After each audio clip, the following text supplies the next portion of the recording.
públicas en México en los últimos años. Y si dijéramos, bueno, la última, la de Peña Nieto, ¿qué opinión tienes al respecto? ¿Qué postura? ¿Cómo te posicionas?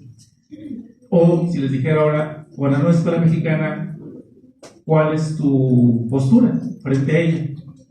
Y esta pregunta, me parece que ahí está la clave. Primero, ¿cómo emito una opinión? ¿Cómo hago un juicio sobre una reforma? ¿Y qué implicaciones tiene eso?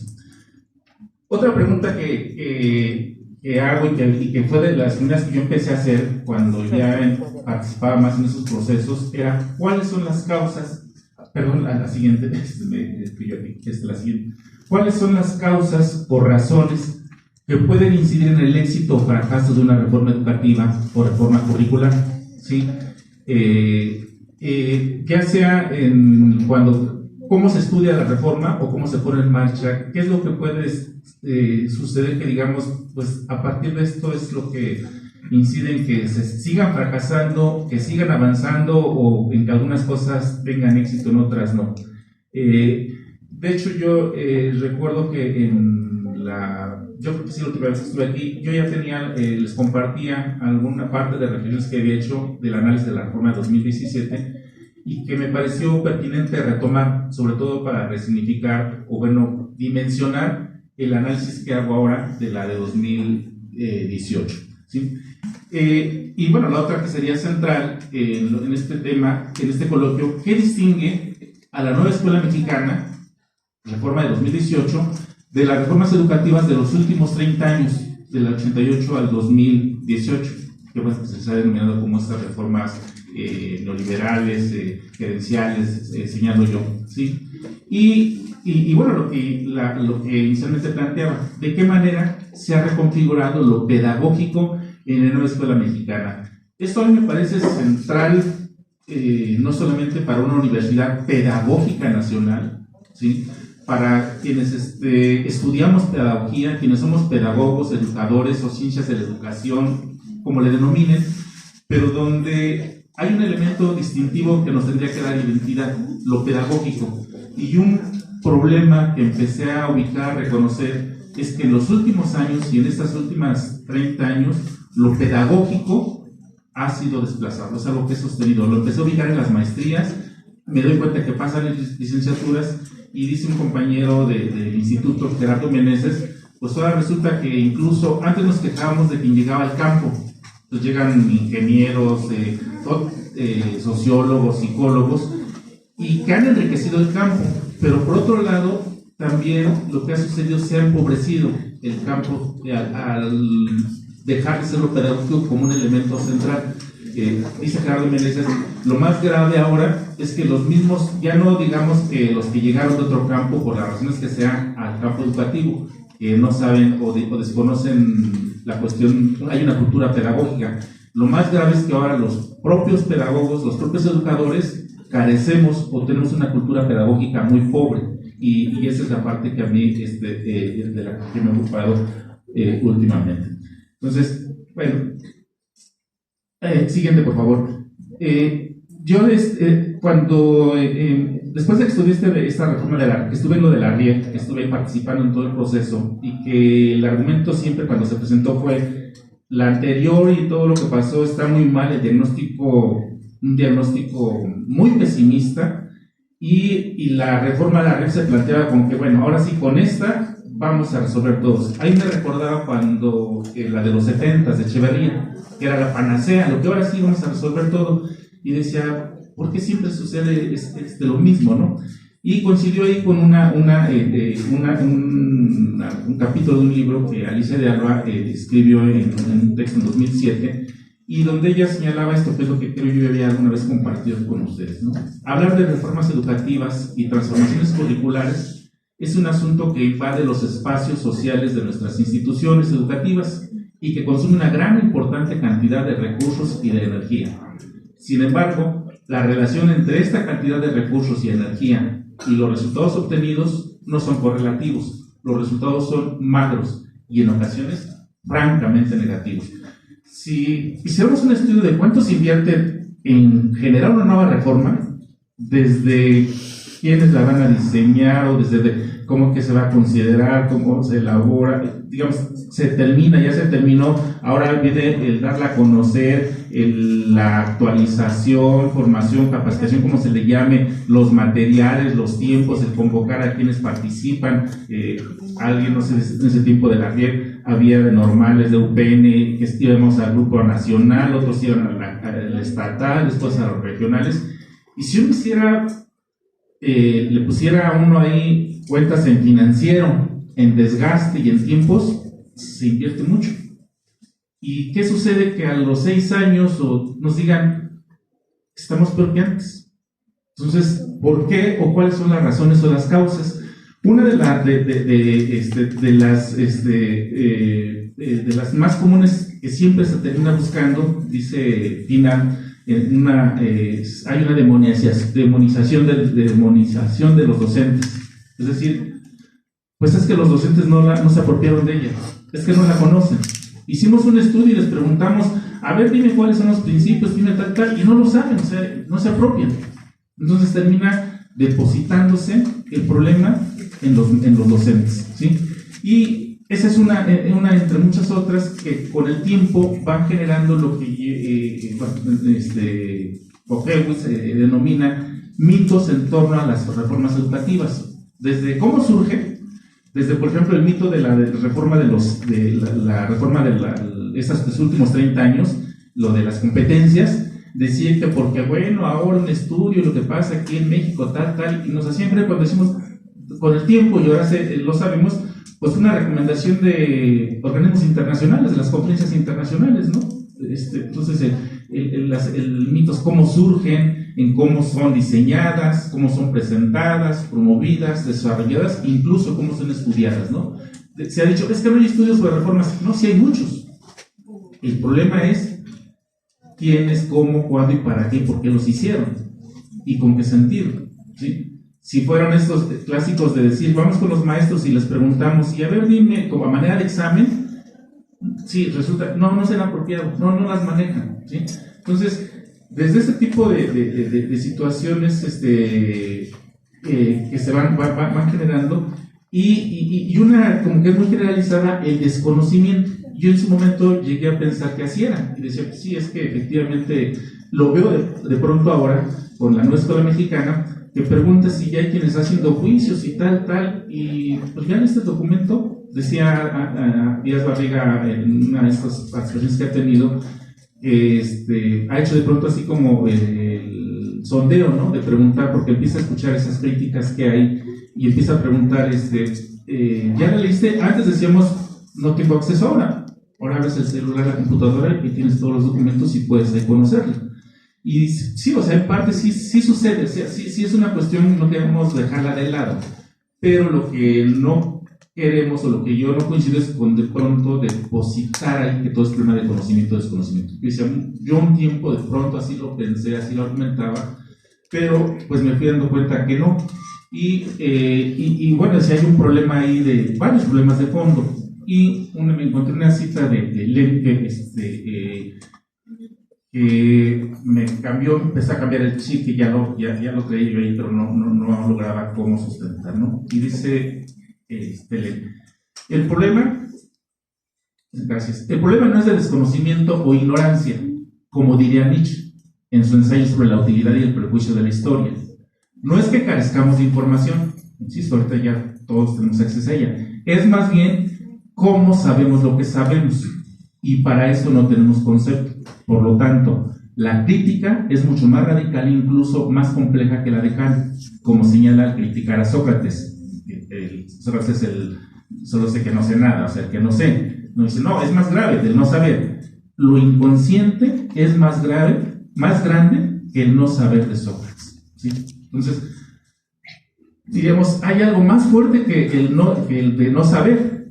Y de pronto, si yo me quedo con la reforma anterior, y con que quien leí fue al cuasi secretario de Educación que estaba en Televisa, que hizo la película de Panzazo, a Carlos Loret de Mola, y si yo leo a partir de ahí lo que es la reforma, pues entonces como que el problema no es saber, sino de dónde viene. Si yo leo ahora los memes que hay en torno a la reforma y que van a desaparecer los grados escolares y va a pasar esto, y ahora la reforma habla de los saberes y que hay que curar con plantitas y con hierbitas y que ya la medicina, la ciencia ya no, pues me quedo con eso y dice, pues es más grave, ¿no? O sea que no saber. Entonces, bueno, entonces lo que llego es algo que yo he venido trabajando ya desde hace algunos años y que tiene que ver con un elemento clave y central que no solamente es saber, conocer, sino la mirada o el lugar desde donde conocemos, estudiamos, en este caso, a las reformas. ¿Sí? Siguiente. Y bueno, pues hay múltiples enfoques en torno a las reformas educativas, ¿no? Tanto autores, posturas, pero yo, un trabajo, un artículo que publiqué en 2014, después de 2009 que empecé a ver qué pasaba, y ubiqué lo que diría yo dos enfoques antagónicos o que se contraponen. Por un lado, esos enfoques que nos hablan desde, ya sea académicamente o quien la está promoviendo, con ese enfoque de cambio-progreso, donde toda reforma busca el progreso, un cambio, ¿sí? Y siempre inician diciendo que lo que van a hacer es rescatar a la educación de la crisis en que está, a la que ha caído, ¿sí? Les decía, busquen, revisen. Yo este documento que encontré de Inglaterra, 2007, y se va reiterando, ¿sí? Otro elemento es una negación de todo lo anterior y se opone reforma, innovación y anterior tradición. Y aquí es donde yo, por ejemplo, empezaba en Jalapa con mis críticas, ¿no? O sea, hay una parte ahora de la 4T, si me dicen, ¿qué aspecto empiezo yo ahí a cuestionar? Pues que cuando se está promoviendo en las redes, en algunos espacios, en los mismos documentos, hay algunos apartados, declaraciones, donde lo que empieza es una negación de todo lo anterior. Y yo digo, yo he sido un crítico de las reformas, estas reformas de los últimos 30 años, y un crítico de las competencias, pero reconozco que no es lo mismo hablar de competencias cuando se inició, se empezó a introducir, que competencias hace 5, 2, 3 años, donde ya nuevos enfoques, nuevas perspectivas, nuevas formas de entenderlas, nuevas formas de trabajarlas, y es donde ya digo, bueno, no solamente yo, dice Berta Orozco, dice Inato Hidros, pues ya no es así como que competencias a la basura.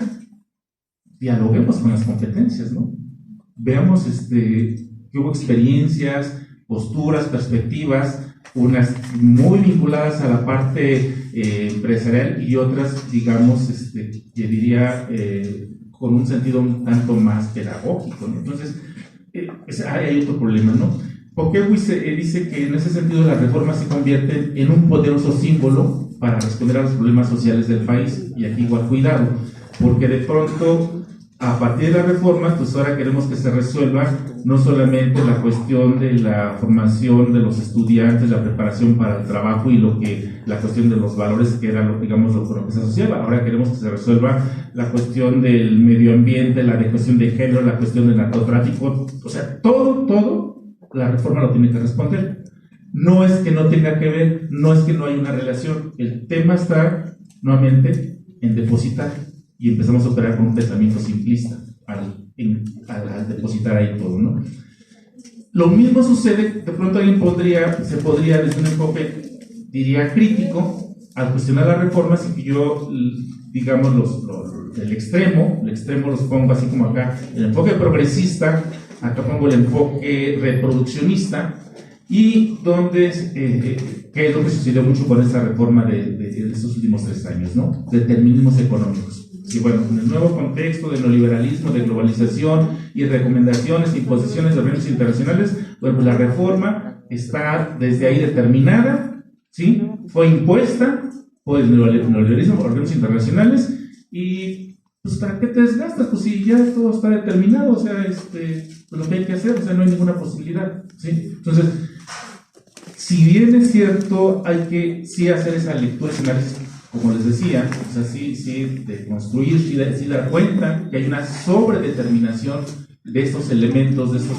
en este caso de lo económico, pues diríamos, te quedas en esos extremos, y en el primero nos ponemos optimistas, decimos que hay que apropiarse, que hay que darnos cursos estos de que todo va a salir bien y con el tiempo pues nos damos un enfrentón de que las cosas no fueron así, ¿no? Y la otra, pues decimos que para qué nos desgastamos y pues mejor casi hay que ponernos a llorar porque, o sea, si entonces ya no es cuestión que nosotros esté en nuestras manos, ¿no? Entonces, frente a estos dos enfoques, digamos que los doy, hay muchos otros, pero digamos que yo los pongo, y yo entonces cuando preguntaría, ¿y tú cómo las ves? ¿Y tú cómo te posicionas? Porque si vas a hacer un estudio sobre ella, o si ya estás en un grupo, o si ya vas a estar y vas a tener que trabajarla, ¿qué vas a hacer? O sea, apuestas a todo, o dices que va para la basura, ¿no? Entonces ahí es donde yo señalaba siguen, ahora decía, el problema se agudiza, porque si esto yo lo pensara hace 30, 40, 50 años, pues de pronto yo diría, pues habría como ciertos elementos, ciertas tendencias, situaciones en el siglo pasado, esos dos grandes proyectos sociales, socialismo, capitalismo, donde pues me daría uno y desde ahí decía, pues voy para acá y voy en contra, pero resulta que en las últimas décadas del siglo XX y lo que vamos pues vivimos lo que Alicia Derba denomina como una crisis estructural generalizada y como un contexto de gran incertidumbre entre la entropía y la incertidumbre. Hace unas décadas decían que esto era propio de las ciencias sociales y humanas, porque como aquí todo lo relativizamos, que hay posturas, que hay enfoques y que nos gustaba complicarnos la existencia, eso pasaba con nosotros, pero que en las ciencias exactas y ciencias naturales ahí no pasaba. Hay todo es objetivo, o eso no es, hay leyes y que como sucedió en la modernidad y como lo hemos vivido y como derivado de ello son los avances científicos y tecnológicos de los que pues ahora nos facilitan la vida. Pero pues resulta que ya desde décadas los mismos físicos, los mismos matemáticos empezaron a decir, tampoco acá el tema es tan así. Y Holmes, este premio Nobel de Física, que nos señala cuando vimos de los hoyos negros, y a ver cómo te hablas, si hay otro universo y el multiverso y esto, y cuando lo escuchamos o lo leemos y nos dice, pues aquí también sucede eso.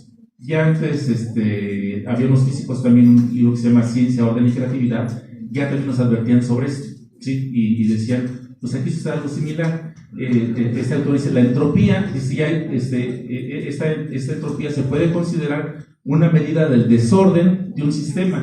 Significa la tendencia que tiene cualquier cosa ordenada a hacerse más ordenada con el paso del tiempo. Dice, acá está pasando acá. Bueno, pues en lo social, pues vivimos una crisis que está generando una dislocación de identidades sociales, ¿sí? Bauman dice, sociedades líquidas, ya no es como la modernidad que antecedentes en 1400 se consolidó en 1600, 1700, Revolución Francesa, Revolución Industrial, capitalismo, y siglo XX, eso que prometía el orden, el progreso, se empieza a derrumbar, ¿no? Y todo aquello que era sólido desde lo económico, lo político, hasta las relaciones personales, de pareja, la amistad, ahora todo se diluye y ahora nadie quiere establecer contratos a largo tiempo porque quién sabe qué pase mañana, ¿sí? Entonces, lo mismo en las ciencias. Hace los que estudiamos 70s, 80s, nos hacían ¿cuántos planetas hay en el nombre de los planetas en el universo? Tal, ¿cuánto tal? Certezas teníamos, ¿no? Ahora, a otro día ya apareció algo nuevo, algo diferente. Los paradigmas, había ciertos paradigmas teóricos, ahora ya los paradigmas se derrumban, ya no se pueden sostener. Entonces, en ese contexto, y que bueno, esa crisis estructural que se expresa no es una crisis de México, no es de la educación, no es de América Latina, es global y es de largo alcance, porque lo que está en crisis es una estructura histórica que es la modernidad, es siglos se perduró, y que ahora, cuando en esa parte se habla de posmodernidad, del fin de la historia, la disolución del sujeto, el fin de las ideologías, y yo ahora para dónde volteo, yo ahora de qué me agarro, y en ese contexto que ya se anunciaba, cómo se ha traducido esto en cuestiones de pobreza extrema y todo lo que prometía la modernidad es hacia la inversa, ¿sí? La ciencia con la tecnología para que vivamos mejor, pues ahora es lo que está acabando no solo con nosotros, sino con el planeta mismo. Ya las pandemias se anunciaron, pues ya se anunciaba que esto estaba, ¿no? Ya lo señaló Alisela, sin embargo, pues no lo hemos vivido como lo acabamos de vivir, por lo menos en estos tiempos, ¿sí?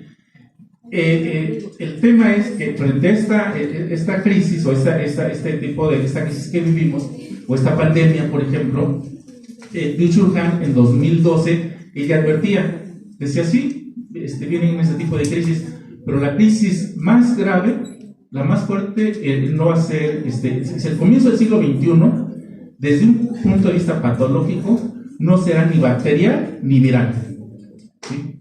Las enfermedades neuronales como la depresión, el trastorno por déficit de atención con hiperactividad, el trastorno límite de personalidad o el síndrome de desgaste ocupacional definen el panorama patológico de comienzos de este siglo.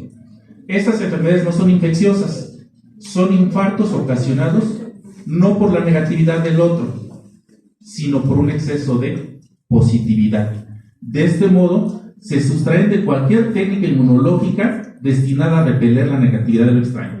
Aquí no hay vacunas. Aquí no hay vacuna que como el COVID. Ya no es un problema donde el enemigo está grande, lo vemos, ponemos cercas para que no entre. Se hizo más pequeño escarabajo, se metía por abajo y se colaba. Ponemos, cerramos. No, ahora ya era el virus. Dice, ya no es ese virus que sales a la calle y lo contagias. Ahora el virus está aquí, es neuronal. Porque ya no requieres que te estén vigilando y castigando o te estén controlando, como diría Foucault en ese panóptico. Ya decimos, el soldado ya lo traigo dentro.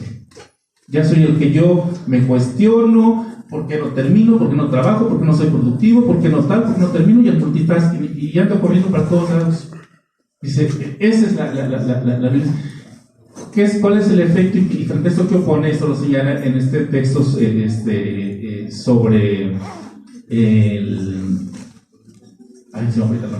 donde plantea la cuestión del ocio, el esparcimiento, la sociedad del cansancio. Y dice, pues resulta que ahora, en ese contexto de productividad, ahora vemos la cuestión de que no estás haciendo algo, estás de ocioso, ponte a hacer algo. Y entonces ya no hay oportunidad, dice, del descanso, de la contemplación, de la reflexión, donde está el punto de la creatividad. Ahora todo es correr, tiempos, horarios, todo ese, es el multitasking, ¿sí? El yes we can, sí, nosotros podemos, ¿sí? Entonces, esta parte dice, lo que está generando es que no nos demos ese espacio, ese tiempo de reflexión, de esparcimiento, tanto dice, pues para contemplar que si está lloviendo y disfruto eso, o para agarrar y decir, ¿qué hice el día de ayer? ¿Y por qué estoy haciendo esto? ¿Y qué tal? Dice, y si no hay esto, dice, pues está la situación grave. Pues en este contexto, ¿qué es lo que señalamos? Siguiente. Pues requerimos cambiar la mirada, ¿sí? Para asumir el riesgo, dice Edgar Morin. Hay que cambiar la mirada y ver cómo veo las reformas, ¿sí? Edgar Morin, en La mente bien ordenada, explicaba de forma diáfana la pérdida de futuro, el aumento progresivo del grado de imprevisibilidad y el fin de los determinismos lineales de causa y efecto. Así como lo explicaba lo clásico, ¿no? Todo tiene una causa y tiene un efecto. Investigación, ¿cuáles son las causas de la reprobación? Son su nivel socioeconómico, no el nivel sociocultural de los padres, no el maestro, ¿qué tal? Causas y efectos, los cuales, si bien nos permiten hacer estas correlaciones, son insuficientes. En principio, el riesgo es negativo, ¿sí? Si lo entendemos como peligro. La seguridad es positivo, si nos transmite certidumbre, calma y tranquilidad.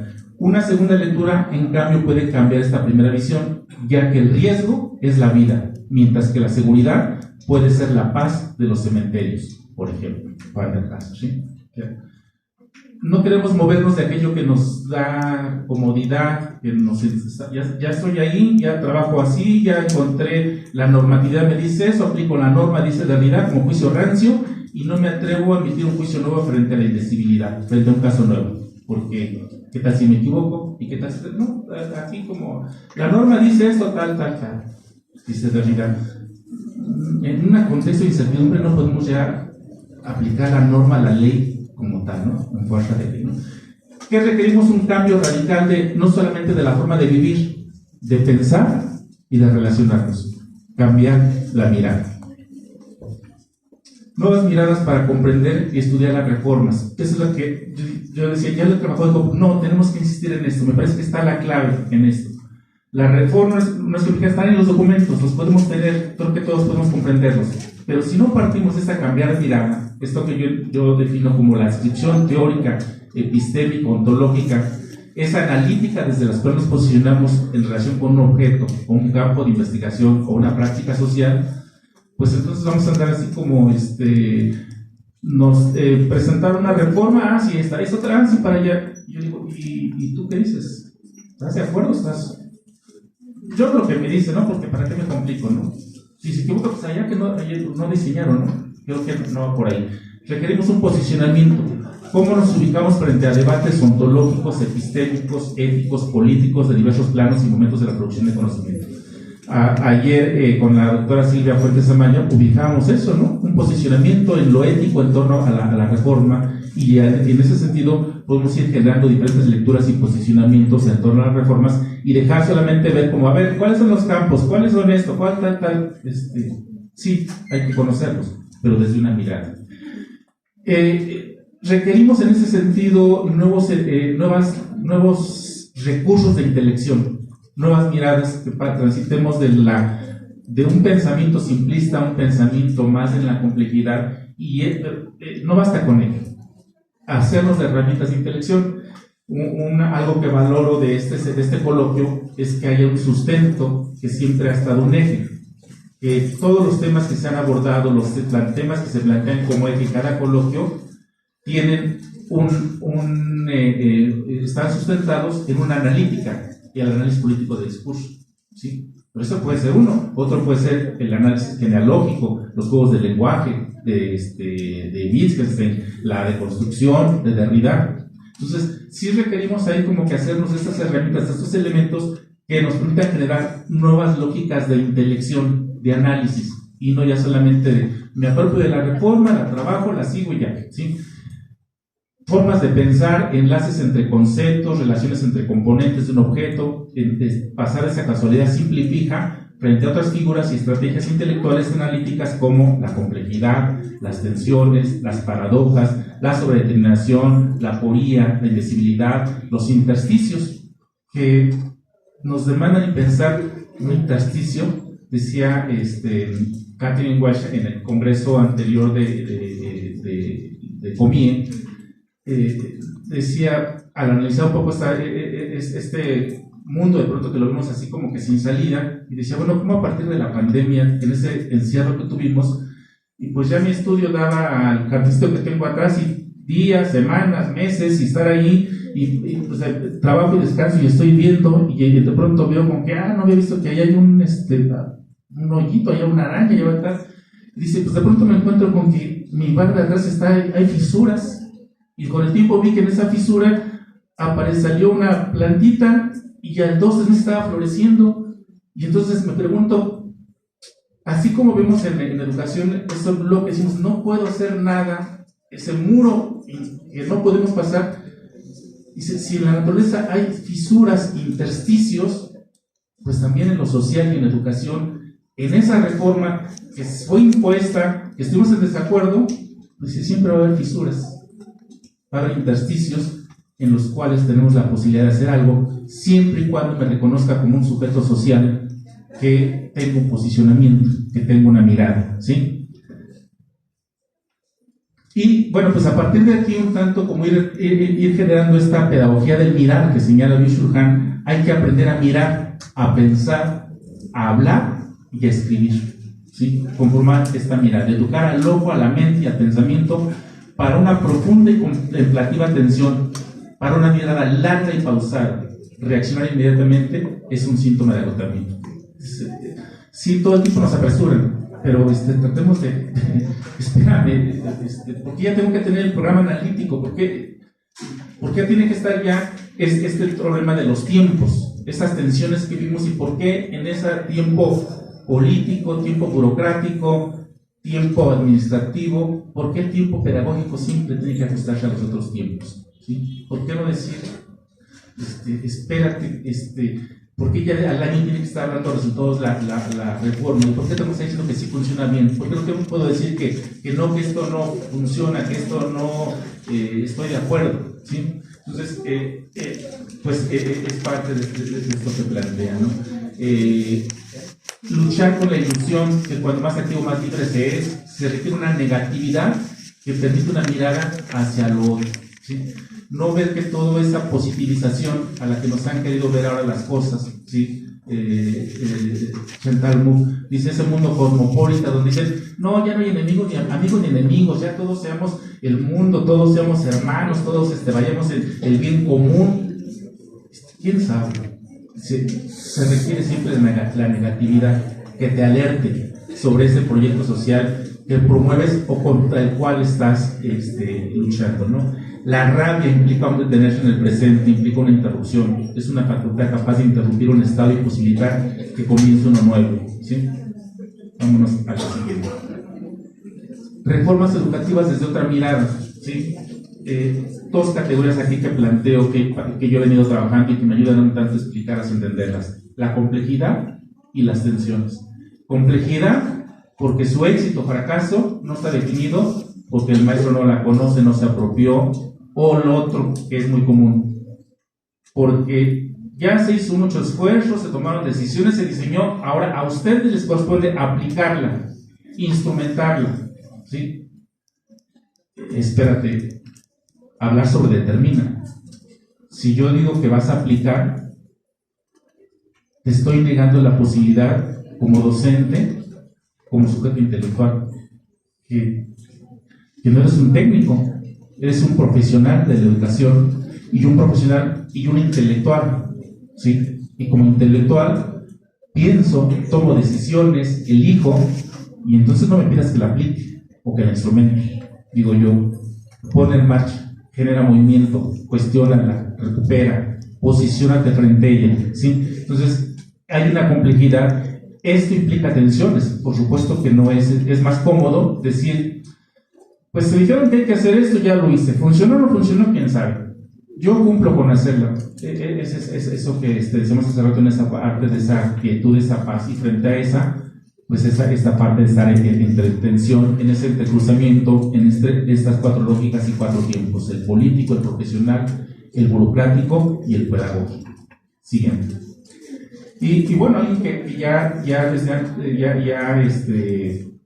en 2015, y en su tesis de doctorado, aportaba una mirada muy interesante, Bertolt Orozco, esta mirada genealógica y deconstructiva, y bueno, pues lo que señalaba que se requiere de una mirada que penetre el movimiento y complejidad de las reformas, que permita develar los juegos del lenguaje que hay, ¿sí? Entre el político, el académico, el teórico, todos los que están ahí, y el tipo de relaciones que hay ahí. Y esta otra categoría interesante, claroscuros. Entre esto que les decía, este enfoque de las reformas en el progreso, en el optimismo, y en la reproducción, entre todos ellos no es ni blanco ni negro. O sea, digo, no solo es el blanco y el negro, hay muchos claroscuros y que no son fijos, que además los tiempos van haciendo que si las competencias en la primera etapa yo decía no estoy de acuerdo por esto, va a otro momento, en otro tiempo en que voy a decir, entendidas así, trabajadas así, creo que sí, sí las trabajaría, sí coincido, diría Adrián Puig Gros, o diría, y bueno, ¿y por qué no en vez de este término de competencias, pues hablamos de saberes socialmente productivos, que le damos otro sentido, ¿no? Bueno, pues ahí entonces otra parte que había que considerar y estar atentos para esta etapa que viene ya no solamente de la nueva escuela mexicana, sino del marco curricular, es el reconocer, Berta prefiere hablar de cambios más que de reformas, y que estos cambios derivados de estas reformas curriculares o educativas están en movimiento, son discontinuos, dispersos y complejos, ¿sí? Y que pueden haber dentro de ellas fines construidos desde fuera sobre determinados impuestos, puede haber elementos extraños en ellas, pero tenemos que estar atentos a reconocer y diagnosticar las resistencias las fisuras a las que hacía referencia Kathleen Welch, o los intersticios que se van generando en todo este proceso, ¿sí? Y bueno, pues ahí tenemos un desafío en este contexto de emergencia, en este contexto de crisis, de incertidumbre. ¿Cuál es el desafío? Construir un currículo alternativo, diseñar programas a partir de lo que la escuela y la comunidad puede hacer, sin esperar a que las cosas cambien desde arriba, el centro o desde afuera. Esto yo lo venía planteando antes de que estuviera esta de la nueva escuela mexicana. Ahora, con todo lo que ofrece el sustento, encaja muy bien. Pues es parte de lo que se está proponiendo desde esta nueva escuela mexicana. Y un aspecto ahí es el recuperar la memoria histórica, el contexto de las instituciones, los espacios geográficos, las comunidades, las experiencias y saberes de los docentes, que son otros elementos que están ahí muy presentes en la nueva escuela mexicana, ¿sí? El reposicionar, el revalorar al docente, el pensamiento crítico, los saberes, las experiencias frente a la parte que está determinada, ¿sí? Siguiente.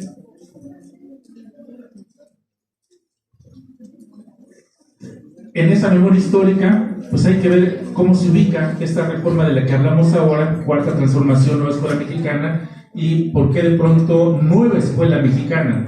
Se supone o se parte de que en un momento dado hubo una escuela mexicana. Y bueno, pues ahí la referencia está a las misiones culturales de Vasconcelos, la nueva escuela rural, la escuela rural mexicana, la educación socialista, y todavía, y en un contexto más de la industrialización, la reforma, la unidad nacional, el modelo educativo desarrollista, los 40, ese nacionalismo. Ya con con Echeverría, la televisión educativa es la primera reforma que proviene de Estados Unidos, cuando en la carrera espacial la URSS es el primero que lanza el Sputnik y gana la carrera espacial. Estados Unidos se preocupa y convoca dos conferencias. Una, para reformar su sistema educativo y centrarlo ahora en las disciplinas, en formar científicos desde niños, y otra conferencia en Chicago, que es cómo generamos adeptos en América Latina, y genera el programa de transferencia de tecnología educativa a México. Bueno, no a México, a América Latina. Ahí, esto es la primera reforma que ya viene, que ya no surgió del ámbito nacional, que ya fue una imposición, condición, un programa que venía, ¿sí? El programa de transferencia de América Latina, de América Latina a México, ¿sí? Y ya de ahí, del 88 al 2018, pues son las reformas educativas modernizadoras, las conferencias, los organismos internacionales, y con todo este nuevo lenguaje empresarial. Y frente a eso, pues se habla ahora la nueva escuela mexicana. Siguiente. Esto, les decía, pues no es nacional, no es local. Esto se derivó, estas reformas gerenciales, que fueron 3 etapas, 3 generaciones. La primera, que se buscó transferir la gestión y administración de los gobiernos federales a los estatales, municipales y al sector privado. La privatización que se empezó a dar fue lo que empezó en los 90 con la política educativa modernizadora de Carlos Salinas de Gortari. La segunda generación ya fueron las curriculares, donde viene el lenguaje empresarial, innovación, formación por competencias, flexibilidad curricular, evaluación por rúbricas, ¿sí? Y la tercera, que ya era lo laboral, que ya fue la de 2012, donde ahora es, en nombre de la presencia de calidad, intensificación del trabajo, precarización de las condiciones laborales y desplazamiento de lo pedagógico.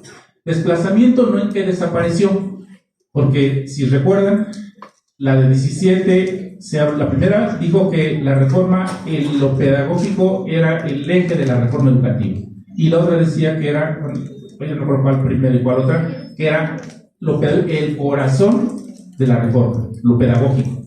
Entonces, no desplazar de que desaparece, cambia de sentido, y en ese cambio de sentido, ¿cómo se impregna? Pues por un lenguaje empresarial, ¿no? Y aquí vemos todas las reformas de Salinas de Gortari a Peña Nieto, lo que van incorporando: modernización educativa, carrera magisterial, equidad, calidad, pertinencia, estandarización, evaluación, en lo curricular, competitividad, productividad, transversalidad, competencias a lo largo de la vida, certificación de competencias, logro de aprendizajes. Un lenguaje empresarial, por eso se denomina también reformas gerenciales, ¿sí? Y bueno, pues en este modelo educativo 2017 que conocíamos, con esos 5 ejes: escuela al centro, planteamiento curricular, y bueno, frente a esto es como surge se va dando esta parte de la sobredeterminación de este nuevo lenguaje en las reformas educativas. Siguiente, por favor. Siguiente. Siguiente, perdón, se olvidé ahí. Y solamente para cerrar, nos vamos a ir una parte que les había comentado, la siguiente. Les decía que no desaparece lo pedagógico de esas reformas, ¿sí? La siguiente. 2017. Sí aparece ahí lo pedagógico, pero ¿con qué se asocia lo pedagógico? Asistencia, asesoría, acompañamiento, supervisión, directriz, decisión técnica, liderazgo pedagógico, prácticas pedagógicas. Hay un lenguaje en la siguiente, ¿sí? Donde lo pedagógico es un FODA, eso es lo pedagógico, ¿sí? Eso era lo pedagógico. Sí, y un empobrecimiento. Lo más recuperable de este modelo es donde se llama principios pedagógicos y que realmente son principios del aprendizaje sustentados en la psicología. Es, digamos, yo diría como lo más recuperable. Pero resulta que lo pedagógico no es el aprendizaje. Lo pedagógico va más allá, ¿sí? Las otras solo las pasamos, por favor, para llegar a siguiente. Siguiente. Alternativas, que era lo que yo anunciaba y es la parte que yo celebro, porque yo, antes de que estuviera hasta la nueva escuela mexicana, yo lo que decía que frente este discurso de la innovación educativa, habría que recuperar alternativas pedagógicas que van justo con esto que plantea, vamos a la siguiente, la nueva escuela mexicana, ¿sí? Esta formación integral, garantizar el derecho a la educación, pero vamos a la siguiente, ¿sí? Estas pedagogías decoloniales, ¿sí? ¿Qué es lo que sustentan la nueva escuela mexicana? Una pedagogía decolonial donde los saberes, las experiencias, los movimientos sociales, la palabra viva, la historia oral, la danza, el cuerpo, la música, la gráfica, la poesía, la lectura del mundo, eso es con alfabetos y otros y contextos otros, como se va a recuperar y a promover, ¿sí? Eso que fue negado, eso que fue excluido en nombre de la calidad, de la internacionalización, de la innovación, de las competencias, y queda más en ese enfoque de la productividad empresarial, y que eso otra vez quedado de lado, ahora es lo que busca y sustenta esta nueva escuela mexicana, ¿sí? Siguiente, nueva escuela mexicana. Nos vamos hasta el último, principios de la nueva escuela mexicana, y con eso cierro. ¿Sí? Fomento a la identidad por México, patria, cultura, historia y valores. Responsabilidad ciudadana, valores, honestidad, respeto, justicia, solidaridad. Honestidad, responsabilidad social, participación en la transformación de la sociedad, ¿sí? Y pensamiento crítico, revalorización del maestro, recuperación de los saberes, las experiencias, y ya durante años, y era como la parte que nos resolvía, con la cual nos disculpábamos de por qué no funcionaba. Pues porque quienes en la reforma están en el escritorio y no conocen los diseñadores, porque no nos dan oportunidad a los maestros. Bueno, pues ahora la nueva escuela mexicana pues plantea que hay que generar comunidades y que hay que definir los contenidos y los programas analíticos y, digamos, adelante, aquí está lo que durante años se ha demandado, ahí está la posibilidad. Bueno, pues hasta aquí le dejo porque ya parece que, ya le va a ser